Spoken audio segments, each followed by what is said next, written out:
Hello everybody, Disciple here with Hearthstone Curios. Now, as most people expected, Un'Goro really did shake up the meta, and except for Pirate Warrior, pretty much all of the decks that are currently meta really weren't around in Mean Streets of Gadgetzan. So now, some cards that used to be great are actually pretty bad, so today we thought we'd take a look at some of the cards that used to be amazing in Mean Streets of Gadgetzan or earlier, but have really dropped off the hardest because of Un'Goro. Now your list might be different from ours, but what we can say for sure is that these cards have all definitely gotten at least a little bit worse with the release of Un'Goro. So let's get right into it. Now first up, it's Aya Blackpaw and all of her Jade friends. Although some Jade cards did get played in things like Aggro Shaman for extra value, the primary goal of Jade Druid and mid-range Jade Shaman was just to grind out the opponent with big creatures. While this may have beaten the traditional bomb-based control decks, and even mid-range or aggro if you got a good enough start, the meta right now is just pretty awful for Jade cards. For starters, you have combo decks like Caverns Rogue and Time Warp Mage that either kill you way too fast for Jades to matter, or just ignore your creatures entirely. Moreover, it's questionable whether the Jade decks even always beat the control decks anymore, since decks like Quest Warrior and Handlock have incredibly strong late game and can either clear out your minions or put on way too much pressure for you to deal with.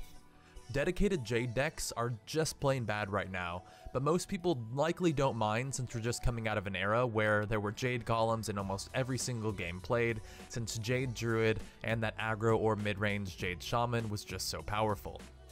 Up next, it's Maelstrom Portal, a card that I am definitely excited to say goodbye to.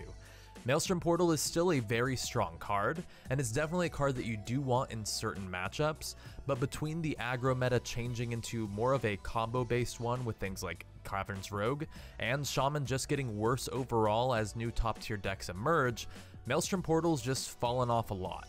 It's still a great card, and it's a good tech option in Elemental Shaman if you're seeing a disproportionate amount of aggro like Pirate Warrior, but that's a pretty big drop off from it being a card that you always wanted to have in your hand just in case. Up next, it's Kazakus and all of his other Highlander friends. The biggest culprit here is the rotation of Reno Jackson, although it's questionable how consistent Reno style decks would be against things like Caverns Rogue. Still though, Reno was quite obviously the main reason to play Reno Lock, and the deck just kind of died out after the rotation. Now, people could still try and play Kazakus in something like Handlock and just wait until they draw all of their duplicates, but that's really way too late in the game, and with Bran rotating out as well, the payoff on Kazakus isn't even as high, since you won't just plain win with a great Kazakus potion.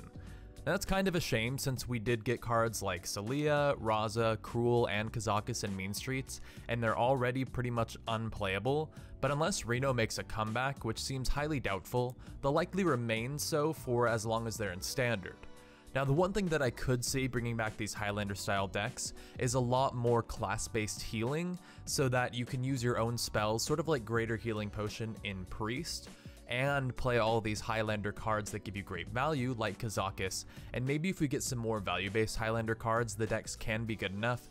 The issue now is just they aren't nearly consistent enough to really be played, and the problem with substituting something like Greater Healing Potion in for Reno Jackson is that Reno Jackson can still be played for tempo, even though it's a rather bad tempo minion, whereas Greater Healing Potion is just useless in some matchups. Anyway, next up, it's Grommash Hellscream, along with a lot of other late game finishers. Although Control Warrior wasn't super strong in the Aggro Shaman or Pirate meta, those who did play it almost always played Grom or at least some other late game finisher, and control decks in other classes played these late game finishers as well.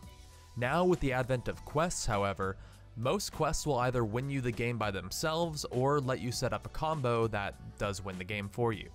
Moreover, decks that don't use quests tend to get most of their bombs through discover effects or steal effects or things like that, since it lets them fill their deck with early game to combat aggro and put pressure on their opponent, but still be able to generate as much late game as they need against these slower decks.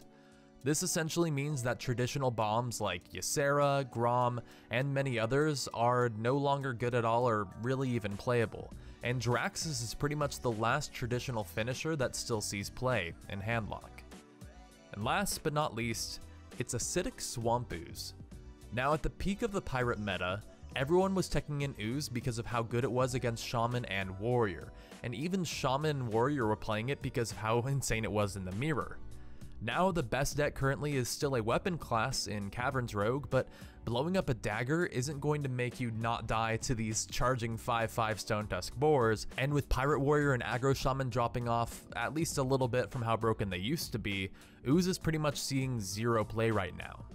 And even if weapon removal was needed, it remains to be seen if Ooze would even be the best option right now over something like Harrison Jones or the new cards like the Ooze that gains you armor, as well as destroying the weapon. Now, those are the cards that I think suffered the most from the release of Ungoro, but I'm curious what you guys think has suffered as well with this new expansion. I always like to hear from you guys, so please let me know. And anyway, thank you guys so much for watching. Peace.